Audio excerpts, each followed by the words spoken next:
প্রচুর কথা যজ্ঞ পাবন। সে অনেক দিনের কথা। পাহাড়ের কোল ঘেঁষেছিল বিল্ববন, বড় বড় বেলগাছ। অত বড় গাছ দুর্লভ, পাতাগুলিও বড় বড়, বেলও বৃহৎকায়। গাছে ওঠে কার সাধ্য, ডালে ডালে বড় বড় বেল কাঁটা। সচরাচর একসঙ্গে এত বেলগাছের সমাহার দেখা যায় না। পাহাড়ের নিচে হলেও খুব ঠান্ডা, খুব গরম পড়ে না। বেশ একটা স্নিগ্ধতা ঘিরে আছে স্থানটি জুড়ে। এই বন নিয়ে অনেক কিংবদন্তিও শোনা যেত। এটি ছিল শিবের স্থান। এখানকার অমৃতময় শ্রীফল ছিল মহাযোগী শিবের অতি প্রিয়। যা হোক, বিরাট বনের এটি একটি অংশ। মানুষজনের যাতায়াতও কম, গ্রামগুলি অনেক দূরে। অন্যান্য বনে কাঠ কাটার জন্য কাঠুরে আসত, কিন্তু বেলগাছ অতি পবিত্র, কাটাও নিষেধ। তাই জনসমাগম নেই বললেই চলে। সবুজ ত্রিপত্রের অঙ্গ শোভা দিয়ে বিশাল গাছগুলি যেন বনের শোভা। নিষ্পত্র হয় না পাতা ঝরার কালেও। হঠাৎ একদিন এমন নির্জন বনে এলেন এক সাধু বাবা। দীর্ঘ দেহ, মাথায় জটা, হাতে চিমটে আর কমণ্ডলু, কাঁধে ঝুলছে একটা কম্বল। চোখ দুটো সুমুখ ঠেলা, বড় বড়, উজ্জ্বল। মুখের হাসিটি ভারী সুন্দর, সারা অবয়ব জুড়ে প্রসন্নতা। গায়ের একটা লোক পিছন পিছন আসছিল। সে বলল, সাধু বাবা, এই বেলবনে কেউ থাকে না। এখানে বড় বড় সাপ আছে, ভিক্ষারও সুবিধে নেই। তাছাড়া সকলে বলে রাতের বেলা তেনারা এখানে হুল্লোড় করেন। তখন গাছের পাতাগুলো আর সবুজ থাকে না, ঝিকমিক করে জ্বলতে থাকে। সাপগুলো সব একসঙ্গে বাইরে এসে ফোনা নাড়তে থাকে। সাধু বাবা ছেলেটার বর্ণনা শুনে হেসে ফেলেন। তুই দেখছি অনেক খবরই রাখিস, আমার সঙ্গে থাকবি নাকি? ওরে বাবা, সে আর হবে নি। মাঝে মাঝে তোমায় দেখে যাব, এই পর্যন্ত। আমি আসছি। সন্ধে নামছে, সামনে অনেকটা বনের পথ। রাতে জন্তুরা বেরোবে, তার আগে দৌড়ে পৌঁছাতে হবে গ্রামে। গাছের মাথায় এবার হাওয়া লাগলো, শোঁ শোঁ শব্দ। সাধু তাকালেন। এতদিন পরে শিব তাকে এনেছেন নিজের রাজ্যে, শঙ্করের এই জগৎ ছাড়া প্রিয় বিল্ববনে। স্বপ্নে তো এই বনই বারবার ভেসে উঠেছে। সাধু এদিক ওদিক তাকাতে লাগলেন। একটি পবিত্র বৃক্ষতল খুঁজতে হবে, যেখানে উইয়ের ঢিপি থাকবে না, সাপের গর্তও দেখা যাবে না। সাধু পায়ে পায়ে এগোচ্ছেন বেলবনের মধ্যে। হে শিব, তোমার সন্তান কোথায় আসন পাতবে? এ তো একান্তভাবে তোমার স্থান। তোমার পরিজনদের পীড়া না দিয়ে কোনো একটা স্থান দেখাও প্রভু। হঠাৎ তীব্র সুরে সাপের শিস শুনে স্থির হয়ে যান সাধু। এ কি, এই যে সর্পের রাজত্ব! দেখেন একটা বিশাল বেলগাছের গোড়ায় মাটির বেদি, তার চারপাশে সর্পদের ফনা দুলছে। ধীরে ধীরে তার কণ্ঠ ভেদ করে উদ্গত হল শিবমন্ত্র। ওং নমঃ শিবায়, ওং নমঃ শিবায়। মন্ত্র উচ্চারণের সঙ্গে সঙ্গেই এক অপূর্ব আলোর বন্যায় ভেসে গেল বৃক্ষতল। এক জ্যোতির্ময় শুভ্র লিঙ্গ বেদি ভেদ করে প্রকাশিত হচ্ছে। সাধু আনন্দে নৃত্য করতে থাকেন। এই তো তার স্বপ্নদৃষ্ট লিঙ্গ, এখানেই আসন পাতবেন। এগিয়ে গিয়ে প্রণাম করলেন শিবশম্ভুকে। আর কিসের ভয়? কম্বল আসন বিছিয়ে বসবেন লিঙ্গের সান্নিধ্যে। আসনে বসামাত্র সাধু তলিয়ে গেলেন ধ্যানের গভীরে। রাতের গভীরে কিছু দেখার অবকাশ ছিল না। ক্ষুধা তৃষ্ণা রহিত হয়ে এক আনন্দের অনুভূতিতে আচ্ছন্ন তিনি। রাতের শেষে ধ্যান ভাঙল তার, চোখ চাইলেন। আধার কেটে আলোর আভাস আকাশ জুড়ে ভোরের আগমনী ঘোষণা করছে। দেখলেন সত্যিই তো বেলগাছের পাতাগুলো যেন কার জ্যোতিতে ঝিকমিক করছে।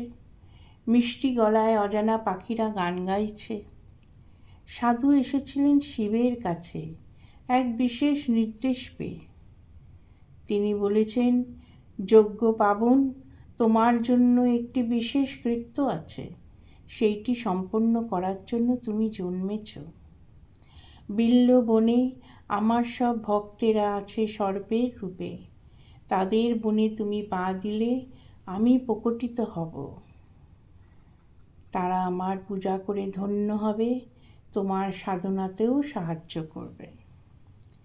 যজ্ঞপাবন আজ সেই বনে এসেছেন।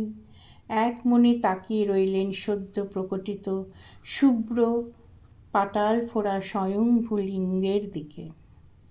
তার চারিদিকে যেন আলোর ছটা। এইবার তার চোখ পড়ল মাটির দিকে। এই তো সব সর্পভক্তের দল, বড় বড় ফনা, কারো বা বৃহৎ কলেবর, বিচিত্র রঙের ছটা, কারো মাথায় উজ্জ্বল মণি। যজ্ঞপাবন হাত জোর করে প্রণাম জানান ওই শিবভক্তদের। মনে ভাবেন, এ কি বিচিত্র দায় অর্পণ করলেন প্রভু। এবার তিনি পূজা শুরু করবেন সদ্য উত্থিত শিবলিঙ্গের। দেখেন কে বা কারা পুষ্পপাত্রে দুধ, দই, ঘি, মধু, গঙ্গাজল সাজিয়ে রেখেছে বেদিতে। এমনকি ঘণ্টা, ধূপ, দীপও বাদ যায়নি। তিনি শিবের স্নান শুরু করলেন। ঘণ্টার ধ্বনি ও মন্ত্রের গম্ভীর আওয়াজ বনস্থলিতে প্রতিধ্বনিত হল। দেখলেন তাকিয়ে একবার শিবলিঙ্গের দিকে, আর একবার সমবেত সর্পরূপী শিবভক্তদের দিকে। দেখলেন তাদের ফনা আনন্দে দুলছে, তারা শীষ দিচ্ছে। হঠাৎ আকাশপথে বেজে ওঠে নানান বাদ্য। প্রথমে ক্ষীণ সুরে, পূজার শেষে যখন আরতি শুরু করলেন যজ্ঞপাবন, তখন ওই বাদ্যের ঘনঘটা উচ্চ রবে বেজে উঠল। মনে হলো শিবের ভূত প্রেত তাল বেতাল সবাই নৃত্য করছে।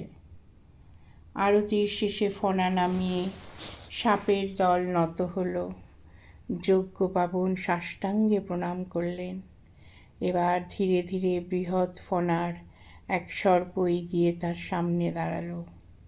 শব্দ বেরিয়ে এলো ভাষার আকারে, সাধুবর, আমাদের মুক্ত করুন। যজ্ঞপাবন বলেন, কি করলে তোমরা মুক্ত হবে? এই সর্পদেহ বিসর্জন দিয়ে আমরা বিল্ল বৃক্ষের পত্রে পত্রে আশ্রয় নেব। সেই পাতা দিয়ে আপনি দেবাদিদেবের পূজা করবেন। আপনি যজ্ঞ শুরু করুন। যজ্ঞপাবনের হৃদয় ব্যথিত হয়। তিনি কি জন্মে জয়ের মতো সর্পযজ্ঞই করবেন? না না শিবশম্ভু, তোমার ভক্তদের দেহ আমি যজ্ঞে আহুতি দিতে পারবো না। তুমি অন্য ব্যবস্থা করো প্রভু। হঠাৎ গুরু গুরু আওয়াজে বেদী বৃক্ষ কেঁপে উঠল। দেখতে দেখতে শিবজ্যোতিতেই বৃক্ষ হয়ে গেল জ্যোতির্ময়। মনে হলো এক বিরাট মূর্তি বৃক্ষাকারে, এক স্থানে শুধু নীল আলো, তবে ওইটিই তার নীলবর্ণ কণ্ঠ। হঠাৎ যজ্ঞপাবন দেখেন সর্পের দল আনন্দে ওই জ্যোতির্ময় বৃক্ষকে আলিঙ্গন করে করে অদৃশ্য হয়ে যাচ্ছে। কে কার আগে আত্মাহুতি দেবে সেই নিয়ে যেন তাদের উৎসব লেগেছে। ওই বিচিত্র দৃশ্যের সাক্ষী যজ্ঞপাবন হাত জোর করে অশ্রুপ্লাবিত মুখে অপেক্ষা করেন। ধীরে ধীরে ওই আত্মদান পর্ব শেষ হলো। স্তব্ধ বিস্ময়ে যজ্ঞপাবন বসে থাকেন। বৃক্ষের জ্যোতি ধীরে ধীরে মিলিয়ে যায়। আকাশ থেকে বাণী শোনা যায়, যজ্ঞ পাবন, কষ্ট পেও না, আমি মহাকাল। আমার ভক্তেরা আমার অঙ্গেই লীন হয়েছে, তারা আমার অঙ্গে আবরণ হয়ে বিরাজ করবে। ঈশ্বরের জন্য, মানুষের জন্য এই সর্বস্ব অর্পণ করার নামই যজ্ঞ। এই পবিত্র যজ্ঞ থেকেই আবার সৃষ্টির ধারা নামে জগতে। যজ্ঞ পাবন, তোমার কর্তব্য শেষ হলো, এখন তোমার অমূল্য জীবনটি কবে নিবেদন করবে সেই অপেক্ষায় থাকব আমি। যজ্ঞ পাবন, দাও দাও, দিয়ে দিয়ে শুদ্ধ পবিত্র ও ধন্য হও। অভূতপূর্ব ওই বাণী বর্ষণ শেষ হয়। যজ্ঞ পাবন এবার স্থির আসনে বসে চোখ নিমীলিত করেন। এবার আত্মদানের সাধনা, সে সাধনার পাঠ তিনি নিলেন সর্পরূপী ভক্তদলের কাছে। আর দ্বিধা দ্বন্দ্ব নেই, যেমন করে চাইবেন শিবশঙ্কর তেমন করেই তিলে তিলে উৎসর্গ করবেন নিজেকে। ধন্য হবে তার যজ্ঞ পাবন নাম।